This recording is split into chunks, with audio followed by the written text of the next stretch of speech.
espectadores de M95 Televisión. Estamos un jueves más con ustedes en este espacio Pulso Ciudadano que, como saben, aborda la actualidad política de Marbella y San Pedro de Alcántara.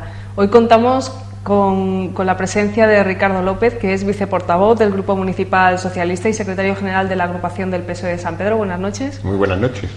Y vamos a comenzar hablando pues de un tema que ha sido noticia esta semana y que ha sido la visita del consejero de Justicia, Emilio de Llera, que estuvo el pasado domingo en Marbella y que habló, bueno, aparte de visitar algunas zonas del centro de la ciudad, en fin, compartir un paseo, también estuvo hablando pues de un tema que ya nos han escuchado muchas veces hablar aquí en este programa, que es el asunto de las inversiones en Luxemburgo por parte de la alcaldesa Ángeles Muñoz. ¿No es así? Así es. De hecho, tildaba de indecente las inversiones que se producen por parte de la señora alcaldesa en paraísos fiscales.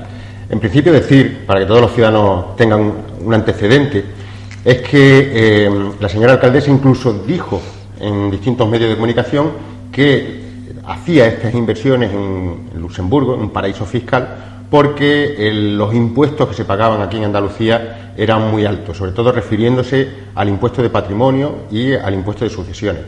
En ese sentido, el consejero no le quedó más remedio que decir que, evidentemente, que era indecente, era una actitud poco leal hacia los ciudadanos el intentar evadir este tipo de impuestos, o al menos intentar pagar la cantidad que se ajusta o la que pagaría cualquier ciudadano que no fuese un político o un alto dirigente del Partido Popular, porque tal y como está el patio, nos da que pensar que para que algún dirigente del Partido Popular tenga un cierto caché dentro de esta organización, tiene que tener inversiones fuera en el extranjero. Por tanto, estamos completamente de acuerdo con el planteamiento que hace el consejero, pero sobre todo porque el hecho de pagar menos impuestos al final redunda en perjuicio de los ciudadanos. No nos olvidemos que los impuestos están precisamente para conseguir que la ciudadanía esté dotada de mayores infraestructuras, tenga mejor calidad de vida y, en definitiva, va buscando un reparto equitativo del dinero de todos en beneficio de la propia ciudadanía. En este sentido, la señora alcaldesa lo que pretendía era pagar menos impuestos en el futuro. Ya no hablamos de blanquear dinero, que es el sistema habitual que utilizan los blanqueadores de dinero, sino que si nos ceñimos exclusivamente al pago de impuestos, estaríamos diciendo que está evitando pagar impuestos y, por tanto, va a ir en perjuicio de los ciudadanos y de los equipamientos que reciben. Hace unos cuantos días, en el pleno pasado, el equipo de gobierno pretendía que el dinero que se aporta por parte de todos los ciudadanos en el recibo del agua, que son 2 euros al mes, fuesen directamente a inversiones en el territorio de Marbella. En este sentido, decir, si dejamos todos de pagar esos 2 euros, al final no se puede invertir absolutamente nada. De hecho, si quiere, ahora después podemos hablar precisamente de lo que ocurre con el recibo del agua y en las inversiones que hace el equipo de gobierno al respecto. Pero, volviendo al tema, es evidente que si no pagamos nuestros impuestos no se pueden hacer obras, no se pueden generar nuevos equipamientos, y esa falta de nuevos equipamientos y nuevas obras redunda en perjuicio de los ciudadanos. Por tanto, tiene toda la razón del mundo entero. No solamente un dirigente político debe de guardar la legalidad, que está muy entredicho la actitud que ha tomado la señora alcaldesa, sino que, además de parecer honrada, debe de serlo, y por tanto debería de haber obviado el pago o la inversión que se ha hecho en Luxemburgo, sin entrar además en otro tipo de cuestiones como es la adquisición de su vivienda y cómo se compra y se vende su vivienda varias veces en otro paraíso fiscal que es Gibraltar, o sin entrar en que en la declaración de bienes de la señora alcaldesa aparece que el valor de su vivienda es de 90.000 euros, cuando la realidad es de 4.700.000 euros, y sin entrar en la realidad de que esa inversión de 3.100.000 euros que hace en Luxemburgo la podría haber hecho perfectamente en cualquier entidad financiera de este municipio, cosa que no ha hecho, por desgracia. Y, en fin, la señora alcaldesa tenía mucho que explicar y poco explicó en el pleno, se ha ido dando vueltas llorando a los distintos medios de comunicación y lamentamos esa actitud, porque cuando menos un dirigente político debe de ser, como decía hace un momento, honrado y además debe de parecerlo. Y este no es el caso de la señora Muñoz y, en fin, echamos en falta que en el pleno que solicitábamos nosotros la comparecencia de la propia alcaldesa hubiera explicado a todos los ciudadanos de este municipio qué es lo que ha hecho con su dinero, por qué de repente aparece tanto dinero en sus cuentas cuando en la declaración de bienes aparece la mitad de la mitad de la mitad de la mitad de lo que realmente tiene. También queríamos abordar otra cuestión, porque al margen de la visita de Emilio de Llera, también la consejera de Obras Públicas estuvo en Marbella, reunida, bueno, concretamente en San Pedro Alcántara, reunida con empresarios del mundo de la construcción y del turismo para explicar ese decreto de construcción sostenible, ¿no? Sí, el decreto de construcción sostenible, el plan que va a dar o va a generar un volumen importante de puestos de trabajo, es una labor fundamental que se está llevando a cabo por parte de la Junta de Andalucía para la creación, por un lado, de puestos de trabajo, pero también para la rehabilitación o remodelación y puesta en valor desde el punto de vista energético de las viviendas. Tiene tres pilares básicos: uno es para las propias administraciones, otro lado es para la generación de movimiento del tejido productivo del sector de la construcción, de las empresas privadas, y por último, y no menos importante, es el esfuerzo que se hace al objeto de que el ciudadano pueda verse beneficiado directamente de unas ayudas que van dirigidas a las mejoras en las viviendas de cada uno de nosotros. Pues bien, hay una dotación de 200 millones de euros por parte de la Junta de Andalucía para la generación de puestos de trabajo y la mejora de la construcción sostenible. Y, por otro lado, estamos hablando de que en la provincia de Málaga hay 23 millones de euros que van a ir dirigidos exclusivamente para ayudar y incentivar este tipo de pequeñas obras. Y hablo de pequeñas obras porque ese es el mayor esfuerzo que está llevando a cabo este plan, este decreto, al objeto de que estén incentivadas pues el cambio de puertas, el cambio de ventanas, el ampliar los tabiques al objeto de que entre más claridad y se tengan que utilizar menos energía lumínica, menos luces. También están incentivados pues energía solar para la calefacción en suelos radiantes o incluso para el propio agua caliente, que no tenga que utilizarse otro tipo de cuestiones como la electricidad. En definitiva, el incentivo va desde el 40% al 90% del coste de la obra, y por tanto entendemos que es un momento idóneo para generar nuevos puestos de trabajo.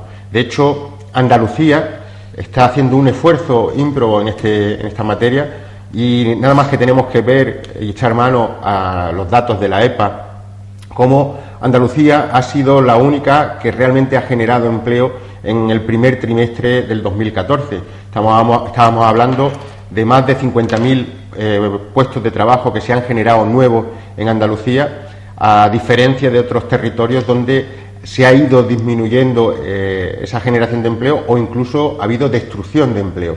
Por tanto, es verdad que estamos en una situación muy complicada, estamos en una situación en la que no podemos seguir perdiendo puestos de trabajo, pero evidentemente desde las administraciones se pueden dar soluciones, y prueba de ello es el esfuerzo que está haciendo con el decreto de la construcción sostenible desde la Junta de Andalucía.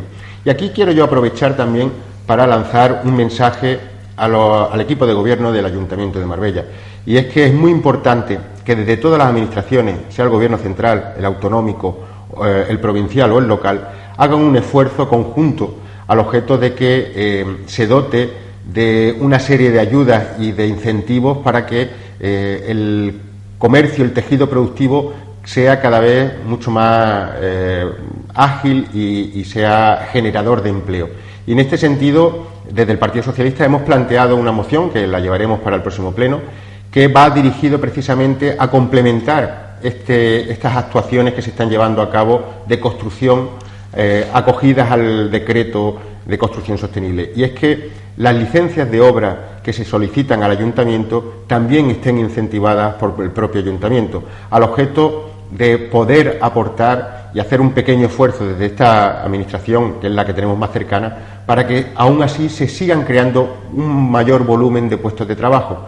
Evidentemente, la administración no genera puestos de trabajo directamente con la contratación de personas, pero sí las puede generar de forma indirecta, y no solamente un empleo temporal o coyuntural, sino que la intención es conseguir un empleo estable que genere confianza en el sector de la construcción, que no nos olvidemos ha sido el gran castigado de esta crisis, tanto por el sistema financiero, que han cortado el grifo de los créditos hipotecarios o personales, y como el propio sector, que se ha visto como la demanda interna ha ido disminuyendo a marcha forzada y ha obligado a despedir un montón de trabajadores que ahora mismo están en situación muy complicada, sobre todo sectores de la población que puedan estar por encima de los 50 años, prácticamente tienen una situación imposible de encontrar un nuevo puesto de trabajo, y hay que hacer un esfuerzo y dotar a este sector de la población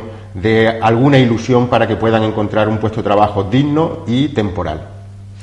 Queríamos entrar también a valorar algunos asuntos de San Pedro Alcántara, y comenzamos por el tema estrella, ¿no? El tema que ustedes han abandonado desde un principio, y es pues que no se instale una terminal de autobuses enfrente del Colegio Teresa de León. Los padres siguen en la lucha. Las últimas noticias que tenemos es que el equipo de gobierno sigue negando esa palabra, sigue negando el diálogo, y una vez más han roto una cita que tenían previsto con los propios padres, ¿no es así? Sí, y aquí lamento enormemente la actitud que está tomando Ángeles Muñoz, bueno, en este aspecto y muchos otros, pero en este en concreto, porque está yendo en contra de la ciudadanía. Para que todos los que nos están viendo sepan de qué estamos hablando, es que el equipo de gobierno, Ángeles Muñoz a la cabeza, tiene toda la intención de construir una estación de autobuses en San Pedro, en la puerta de un colegio, en el caso concreto del colegio María Teresa León. En este sentido, los padres se organizaron, se pusieron en contacto con otras asociaciones, de tal manera que conformaron una plataforma para trasladar su contrariedad ante esta intención del equipo de gobierno de construir la estación de autobuses. El equipo de gobierno hizo oídos sordos, dijo que no, que la estación de autobuses sí o sí iba a ir ubicada justo en la puerta del colegio, y han intentado hacer distintos tipos de actividades al objeto de trasladar esa inquietud que tienen los padres del colegio al resto de la ciudadanía, con el colofón de una manifestación que tuvo lugar en San Pedro hace unas cuantas semanas. Pues bien, a raíz de aquella manifestación solicitaron al equipo de gobierno tener una reunión. En este caso habían cerrado una reunión con el delegado de obras, Javier García, y la iban a tener para el miércoles de esta semana, que al final, por desgracia, han roto la reunión al objeto de no enfrentarse con una realidad, y es la inquietud que tienen los padres de tener una estación de autobuses en la puerta de un colegio. A este respecto, hoy venía el equipo de gobierno haciendo unas declaraciones en los medios de comunicación diciendo que esto era debido, entre otras cosas, a que tenían una reunión esta tarde en las juntas de distrito, y que además no tenían todavía redactados los proyectos que evidentemente iban a servir para la construcción de la estación de autobuses. Pues bien, desde el Partido Socialista podemos decir que no solamente sí existen esos proyectos que están engañando a los ciudadanos de Marbella y de San Pedro, y en especial a las madres y padres del Colegio María Teresa de León, porque en febrero de este año, el 11 de febrero del 2014, se aprobó en la Junta de Gobierno local, por parte del Partido Popular, el gasto de la redacción del proyecto de la estación de autobuses, y, cómo no, a una empresa externa, en este caso a Aguado Arquitectos SL, y decir además que este señor es el cuñado del socio de la abogada de Ángeles Muñoz. Curiosamente, le dan una obra, de las muchas obras que hay, sistemáticamente le van dando obras a este grupo de arquitectos, y en concreto a este señor, al objeto de ir regalando el dinero del ayuntamiento a empresas externas afín al Partido Popular. Pues bien, hecho este paréntesis, decir que el 11 de febrero se aprobó en Junta de Gobierno local el pago del proyecto, y eso significa que si van a pagar el proyecto, evidentemente el proyecto ya está redactado, ya está realizado, y decir que nos extraña muchísimo que desde el equipo de gobierno no hayan tenido una deferencia de facilitarle ese proyecto a unos padres. Entiendo que no nos lo dé a nosotros, al Partido Socialista o a cualquier otro grupo de la oposición, pero me extraña mucho que tenga la misma actitud hostil hacia una plataforma que lo único que quieren es lo mejor para sus niños. Pues bien, no solamente mienten sistemáticamente, sino que encima intentan echar balones fuera. Y yo lo único que le quiero decir a la señora Muñoz, que llama mucho la atención que este ayuntamiento haya pedido en un pleno ser ciudad de la infancia de UNICEF cuando ponemos una estación de autobuses en la puerta de un colegio. Evidentemente es un contrasentido solicitar estar dentro de una élite de ciudades que apoyan la infancia cuando la realidad, el día a día, es que van a machacar a todos aquellos que no están dentro de su entorno más cercano, y en este caso son, por desgracia, los niños del María Teresa León.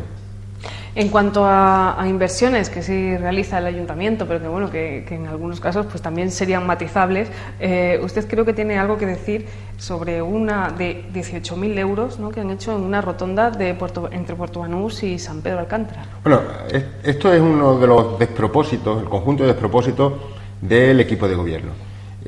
Como todos ustedes saben, desde Puerto Banús a San Pedro, en la mediana, hay unos cactus plantados y que sistemáticamente, con la lluvia, con la humedad y con el sol, salen hierbas en esa mediana, y el aspecto que presenta la entrada de Puerto Banús evidentemente no es la más idónea y la que merece un sitio tan emblemático como es Puerto Banús. Pues bien, desde el Partido Socialista le dijimos en una comisión al equipo de gobierno que por favor tuvieran la deferencia de quitar todos estos hierbajos antes de Semana Santa, al menos porque la entrada a Puerto Banús sea una entrada agradable y bonita. Pues nos dijeron que no nos preocupásemos, que ya estaba todo previsto y que lo iban a hacer, y las obras, o el quitar los hierbajos de en medio, iban a empezar el día 31 de marzo. Pues bien, la sorpresa nuestra es que cuando el trabajo queda concluido, evidentemente quitan todas las hierbas, la sorpresa nuestra es cuando nos encontramos con un decreto en el que se ha pagado 18.000 euros a una empresa privada para quitar las hierbas de 2,5 kilómetros de mediana en la carretera. Y eso, para que todos los ciudadanos que lo sepan, les voy a decir lo que significa, y es que eso significa que cada metro de mediana, es decir, un trozo así, aproximadamente, de mediana, nos ha costado a todos los ciudadanos de Marbella y San Pedro 7,20 euros quitar esas hierbas. Y el problema está que dentro de unos cuantos meses volveremos a tener que gastarnos otros 18.000 euros porque no han tomado las medidas pertinentes y ya están empezando a salir de nuevo brotes de hierbas nuevas. Y esto al final nos lleva a que este equipo de gobierno sigue haciendo oídos sordos, sigue sin utilizar a los trabajadores de este ayuntamiento y prima a contratar empresas privadas afines al Partido Popular sin tener la más mínima decencia de una gestión eficiente. Y por tanto decir que este no es el primer caso de despilfarro de recursos, este es el enésimo caso de despilfarro de dinero del bolsillo de todos los ciudadanos de Marbella y de San Pedro. Y desde aquí lo que queremos es llamar la atención de que otra forma de gestionar el municipio es posible, sobre todo cuando tenemos trabajadores suficientes, preparados, eficientes y además que lo miran con mucho más cariño porque son de aquí. Cuando hablamos de empresas que son de fuera de este municipio, que no les interesa que esto esté en las mejores condiciones, el trabajo que hacen o es deficiente o es excesivamente caro. Y pongo otro ejemplo para que los ciudadanos sepan. Hace unas cuantas semanas, en un consejo rector de la OAL de Fundación Deportiva, nos tuvimos la desgracia de enterarnos de que este equipo de gobierno ha gastado 15.000 euros en cambiarle la moqueta a las pistas de pádel del Paco Canto, del Polideportivo Paco Canto. Son 3 pistas de pádel, 15.000 euros, 5.000 euros cada moqueta, Y les voy a dar un dato significativo, y es que con 15.000 euros nos da para hacer una pista de pádel entera, nueva, reluciente, y que el coste de cambiarle la moqueta no supera, de las 3 pistas de pádel, no supera los 2.000 euros. Pues aún así llegan y se gastan 15.000 euros en cambiar la moqueta de las 3 pistas. Por lo tanto, un gesto más de ineficacia, un gesto más de tomadura de pelo a los ciudadanos, o la otra opción, es una tomadura de pelo a los gobernantes de este municipio. Y si es una tomadura de pelo a los gobernantes, lo que deberían de hacer los gobernantes es llegar, marcharse y dejar a otros que gestionen el dinero público de una forma mucho más eficiente, sobre todo de cara a prestar mejores y mayores servicios a los ciudadanos de Marbella y de San Pedro. Y hablando de gestión de los recursos públicos, bueno, queríamos saber cómo se encuentra al inicio de esta temporada casi alta, alta, sí. Las playas de San Pedro de Alcántara. Bueno, la otra parte del conjunto de despropósitos de la falta de eficiencia a la hora de llevar a cabo proyectos o de gestionar, a fin de cuentas, el dinero público que, como decía hace un momento, no es más que el dinero del bolsillo de cada uno de los ciudadanos de este municipio. Pues bien, las playas de San Pedro nos encontramos a la altura de donde están los chiringuitos, la taberna del Alabardero, o un poco más adelante, cualquiera de ellos que tirando hacia dirección el río de Río Guadaiza, nos encontramos como las piedras imperan en la playa, y no solamente porque sea la consecuencia de las piedras del arroyo o las piedras del río, sino son consecuencia de haber apilado el ayuntamiento las piedras en el mismo entorno en las playas de San Pedro. No es posible, no es admisible, no es razonable que San Pedro tengan unas playas con una arena razonablemente, en fin, no sé cómo calificarlas, pero razonablemente grande, pero tengan esa mala calidad de arena y que no pueda ser utilizado por parte de todos los ciudadanos de San Pedro. Pues bien, este equipo de gobierno no se preocupa por la estética de las playas, no se preocupa por dotar de más equipamiento a las playas, porque perfectamente podríamos disfrutar de entornos deportivos dentro de la propia playa, porque la anchura de la playa en San Pedro, por suerte, es considerable, aunque entrar en el agua sea complicado por las piedras que tiene. Pero en ningún caso, desde este equipo de gobierno, se han puesto las medidas pertinentes para solventar este problema.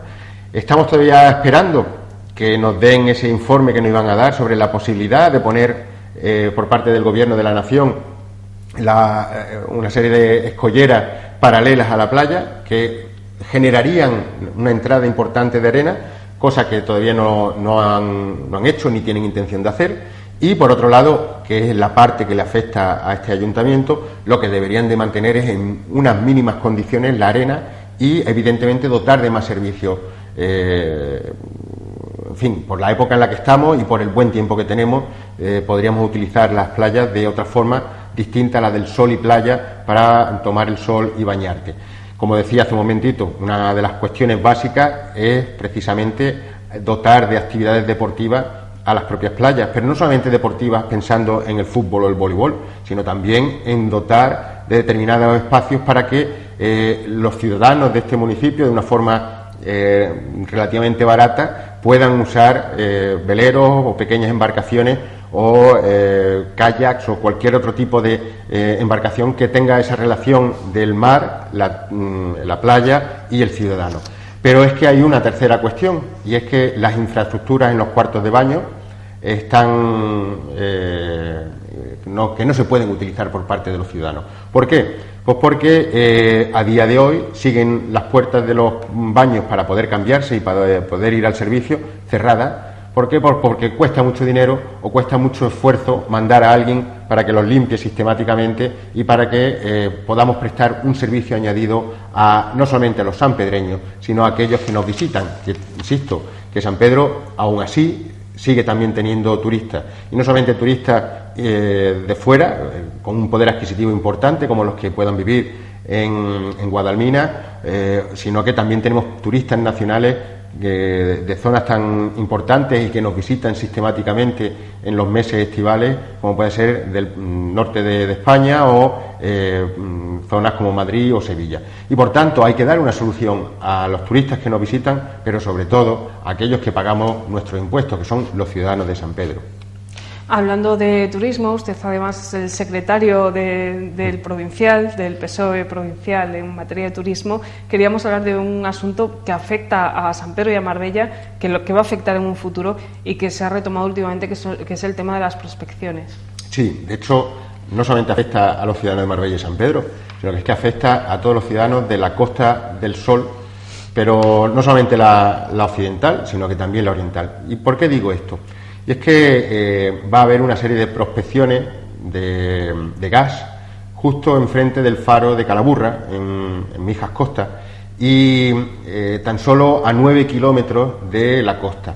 ¿Cuál es el problema? Aquí hay dos problemas. Un primer problema que afecta directamente a los pescadores, es decir, durante más de un año no van a poder pescar pues, especies tan características nuestras como puede ser la sardina o el boquerón. Pero es que desde el punto de vista turístico sufrimos una situación muy delicada, porque no es agradable ver una estación petrolífera, o en este caso gasoística, a 9 kilómetros de nuestras costas. Es decir, a cualquier turista que viene por la costa desde el aeropuerto de Málaga a Marbella o a San Pedro va a pasar por delante de una gran plataforma en el que lo primero que se van a sorprender es esa mole, que no es normal, cómo es que está en una zona tan turística como la Costa del Sol, sobre todo por la generación de riqueza y empleo que brinda este sector. Pero es que también tenemos la otra parte, y es que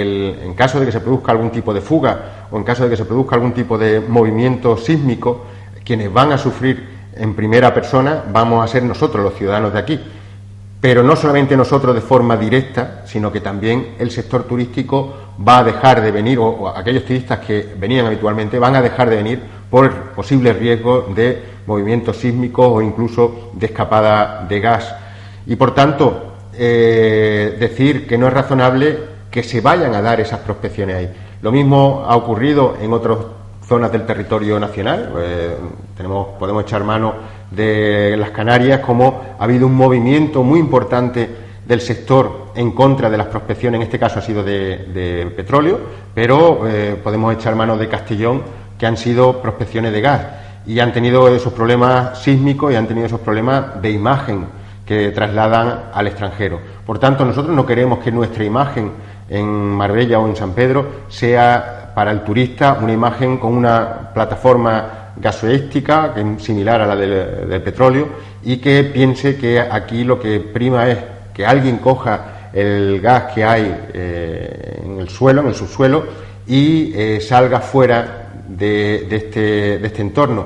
¿Por qué? Pues porque, entre otras cosas, la generación y la prospección y la sacada de gas no va a repercutir en beneficio de los ciudadanos, sino que va a repercutir en beneficio de una empresa muy concreta, y que al final no va a generar ni puestos de trabajo ni absolutamente nada. Lo único es que la dependencia energética probablemente sea menor, la de este país, pero eso se suple con energías renovables, y de hecho Andalucía somos pioneras en la materia de energías renovables. Decir, por ejemplo, que en Andalucía se instala en energía solar la misma cantidad que en el resto de España, y ni que decir tiene que el volumen de kilovatios que se genera por parte de la energía eólica es también tan considerable como que ya formamos parte casi de la cuarta parte de la energía que nosotros consumimos, la generamos a través de la energía eólica. Por tanto, hay otras formas de generar energía y hay otras formas de generar riqueza para este entorno, y esa forma es cuidar a los turistas que vienen, que van a ser los que van a generar empleo y los que van a generar riqueza en nuestro entorno. Queríamos abordar ya otro asunto que también tiene que ver con el turismo, y es esa bajada que ustedes proponen del IVA turístico. Recordamos que, como ustedes han denunciado últimamente, el Partido Popular solicitaba, cuando estaba en la oposición en el Gobierno de España, un IVA súper reducido al turismo, del 4%, y sin embargo, en cuanto llegó al Gobierno lo subió. Ustedes han llevado una moción al Pleno del Ayuntamiento que no se ha podido debatir porque, bueno, fue rechazada ya directamente en comisiones. Así es.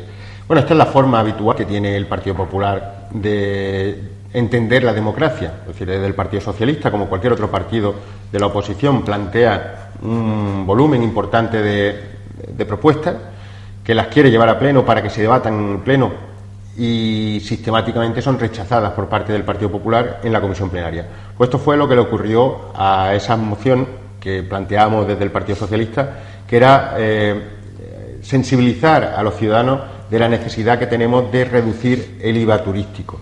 ¿Y qué es el IVA turístico? Pues bien, nosotros estábamos pagando el 8% de IVA en el sector turístico, todo lo que tenía que ver con el sector turístico estaba gravado con un 8%, y se produce un incremento por parte del equipo de gobierno del señor Rajoy, pasando el 8% al 11% en aquellos sectores exclusivamente de la actividad turística. Luego hay otra parte de otros sectores, como puede ser el sector deportivo, el del golf, el turismo de golf, o puede ser propiamente dicho el del turismo activo, que ven cómo ese incremento pasa del 8% al 21%, y evidentemente ese incremento en el precio final que hay que pagar por cualquier servicio turístico o con cualquier servicio deportivo que tenga que ver con el turismo, pues acaba pasando factura al bolsillo del usuario final, bien sea un turista o bien sea precisamente un ciudadano de Marbella de San Pedro. En ese sentido, desde el Partido Socialista pedíamos que volviese otra vez al 8%. ¿Por qué? Pues porque el turismo es un sector muy sensible y un incremento de esa envergadura en el coste del impuesto del valor añadido, del IVA, al final hace que haya un menor volumen de afluencia a la zona de ese mayor coste, en líneas generales en España. Pero si tenemos en cuenta Marbella, entendemos que uno de los pilares básicos de la desestacionalización del turismo precisamente era el turismo del golf.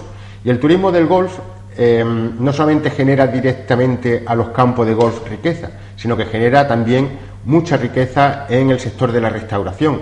Son gente que una vez que terminan de jugar al golf se van a cenar a buenos restaurantes, dejan su dinero van a comprar al mediodía a las distintas tiendas que se pueden encontrar por los distintos cascos históricos, y a fin de cuentas lo que eso genera es mayor empleo, mayor riqueza y sobre todo un mayor movimiento y volumen de dinero en el municipio.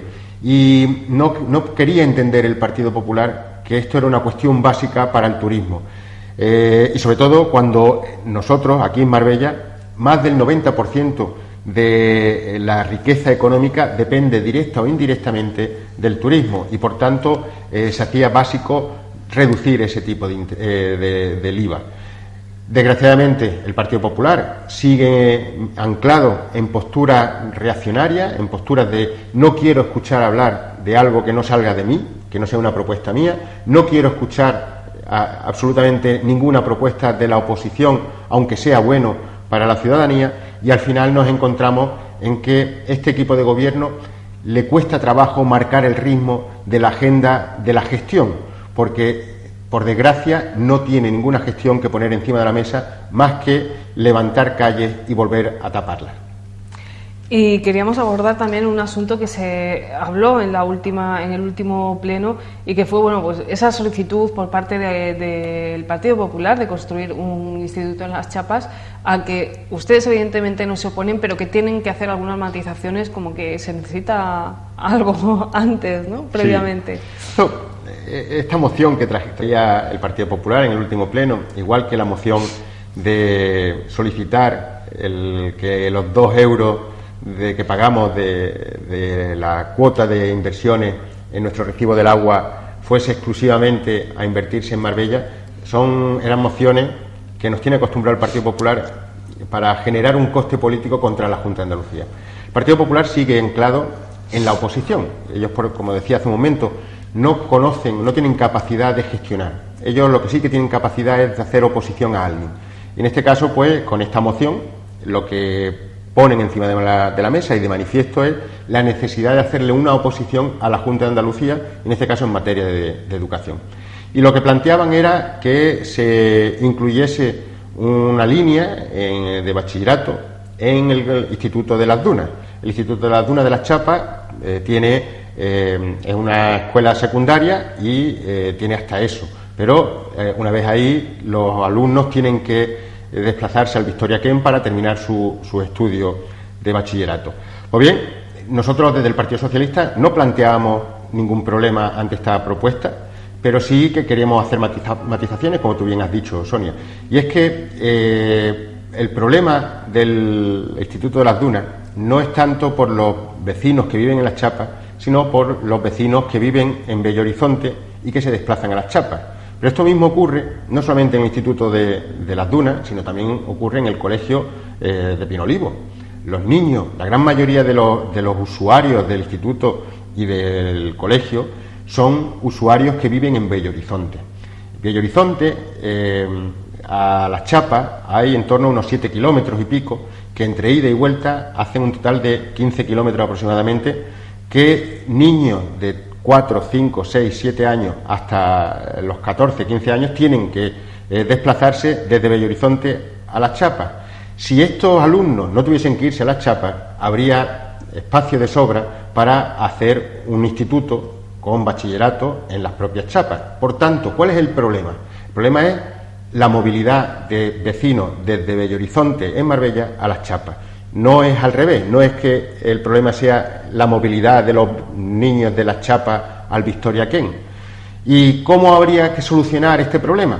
Evidentemente, haciendo un colegio y un instituto en Bello Horizonte. Hay población suficiente, estamos hablando que en el entorno de Bello Horizonte, Panorama, etcétera, etcétera, hay viviendo en torno a 4.500 personas, de los cuales hay un sector de la población muy importante de estos 4.500 personas que están entre 30 y 40 años aproximadamente, con niños chicos y con no tan chicos, que son demandantes de un colegio, en donde que esté cercano a su vivienda. ¿Y espacio hay en Bello Horizonte para hacer un colegio? Evidentemente sí. ¿Y por qué no se hace? Podría preguntar alguien. Pues no se hace, entre otras cosas, porque el Ayuntamiento de Marbella no ha cedido los terrenos para hacerse. Es más, el terreno que estaba previsto para hacer un colegio en Bello Horizonte es el que han utilizado para hacer un pabellón deportivo, y que no estamos en contra de que el pabellón esté ahí, pero entendemos que es mucho más prioritario un colegio para nuestros niños que un pabellón. Pero es más, damos un paso más hacia adelante, y es que entendemos que el colegio y el pabellón deberían de haber estado ubicados el uno al lado del otro, de tal manera que pudiesen utilizarse las infraestructuras por parte también del propio colegio en cualquier momento, y que los niños pudiesen tener una relación natural tanto con el colegio como con el pabellón deportivo. Y lo que más rabia me da es el uso torticero, el empecinamiento de que el gran culpable de toda la existencia es la Junta de Andalucía y el Partido Socialista, cuando la realidad pone de manifiesto que no hay ninguna intención de arreglar el problema. Porque igual que se ha construido un colegio hace menos de un año en el Trapiche, al lado de la estación de autobuses de Marbella, un colegio que ha costado 4 millones de euros casi, igual que se están arreglando los colegios que se han ido estropeando por falta de mantenimiento de este ayuntamiento, se han ido arreglando por parte de la Junta de Andalucía, de tal manera que la inversión total en educación en los 2 últimos años asciende a más de 5 millones de euros. Igual que se ha hecho esa inversión, se podía haber hecho esa misma inversión o incluso más en la zona de Bello Horizonte, pero también en San Pedro. Y por tanto hay que tener una planificación de qué es lo que se quiere, cuáles son las necesidades, cuáles son las urgencias, al objeto de que nuestros niños, insisto, nuestros niños, que son los que realmente sufren las condiciones en las que se encuentran los colegios, estén de la mejor forma posible. Porque al final las administraciones, todas las administraciones, los políticos, debemos de garantizar un mínimo de calidad de vida a los ciudadanos y tender hacia una mejora de esa calidad de vida, y no a utilizar políticamente absolutamente nada. Si hay algo mal hecho por la administración de la Junta de Andalucía, se dice y no hay ningún problema. Si hay algo mal hecho por la administración del Ayuntamiento, se dice y no hay problema. Si lo hay por parte del Gobierno central, se dice y no hay problema. Lo que hay que ir primando son los intereses de los ciudadanos frente a los intereses partidarios y políticos de cada grupo. Y, evidentemente, si somos capaces de tener en el horizonte a los ciudadanos, otra forma de gestionar será posible en este municipio. Pues, señor López, muchísimas gracias por estar con nosotros. Y a ustedes, ya saben, nos vemos la semana que viene. Quedamos con una pequeña intervención del consejero Emilio de Llera, que ya saben que comenzábamos con ese tema y finalizamos también con él. Lo dicho, nos vemos la semana que viene. Muchas gracias por su atención. Estamos recorriendo toda Andalucía. Queremos concienciar a los ciudadanos y a las ciudadanas de que las elecciones europeas no son algo que sea lejano, sino que las elecciones europeas son quizá ahora mismo de las más importantes que pueden afrontar los ciudadanos, porque la mayoría de las decisiones que hoy están perjudicando a España y a Andalucía se toman desde Bruselas. Hablamos de los socios europeos como si fuesen unos socios, y realmente son los que están gobernando. Si queremos una Europa para las personas, si queremos una Europa no de los capitales, no de las entidades financieras, tenemos que luchar por el poder de Europa. Una Europa socialdemócrata que sea capaz de enfrentarse a las políticas de austeridad suicida que se nos están imponiendo desde Bruselas y desde Alemania. Esa es la misión que nos hemos asignado y en ello estamos. Además, venir aquí es una delicia porque con el día que tenemos y el microclima que tiene Marbella, pues realmente no es nada desagradable venir a Marbella. ¿En qué consiste la reunión de hoy? Bueno, estamos hablando, compañeros, de gente muy potente. Está el secretario general del PSOE en Málaga, Miguel Ángel, está Pepe Bernal y está el delegado del Gobierno de Andalucía en Málaga. Son las personas con las que siempre hay que contar para poder defender lo que queremos defender y compartir nuestras ideas, compartir nuestras reflexiones, porque eso siempre será bueno para la gente de la calle, que es para la que tenemos que trabajar. Sí, consejero, en esta campaña las europeas se va a hablar, de hecho se está hablando ya la señora Valenciano, del problema de los paraísos fiscales.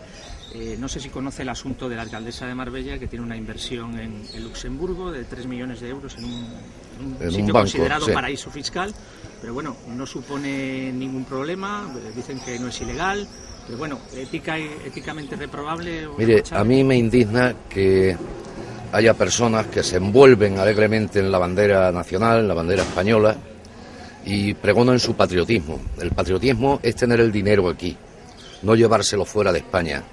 La gente que tiene dinero tiene que ponerlo a trabajar al servicio de los ciudadanos, desde luego en su beneficio, pero al servicio de los ciudadanos.